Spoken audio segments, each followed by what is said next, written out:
ஏன்பா இந்த கல்லறையை பார்க்கும்போது பைபிள்ல எனக்கு ஒரு வசனம் ஞாபகம் வருது. என்ன வசனம் ஞாபகம் வருது?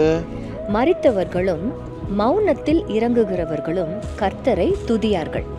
ஆமா இல்ல, இவங்களால ஒண்ணுமே பண்ண முடியாது. அவ்வளவுதான், அவங்க எங்க இருக்கிறாங்க, அவ்வளவுதான், செத்து போயிட்டாங்க. ஆமா, அவங்களுக்கு ஒன்றும் தெரியாது, ஒன்றும் ஃபீல் பண்ண முடியாது, ஒண்ணுமே பண்ண முடியாது.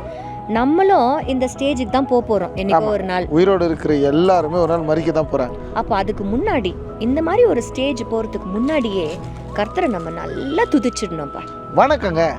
ஆண்டவர் துதிகளின் மத்தியிலே வாசம் பண்ணுகிறவர், துதிகளை சுகந்த வாசனையாக ஏற்றுக்கொள்ளுகிறவர், துதிகளிலே பிரியப்படுகிறவர். அதனால உயிரோடு இருக்கும்போது சந்தோஷமா அவரை பிரியப்படுத்தி நல்லா துதிங்க. சுவாசமுள்ள யாவும் கர்த்தரை துதிப்பதாக. ஏன்னா இந்த ஸ்டேஜுக்கு போயிட்டோம்னா நம்மளால ஒண்ணுமே செய்ய முடியாதே. உயிருள்ள வரை உயிருள்ள தெய்வத்தை துதிக்கலாம். Have a nice day. God bless you.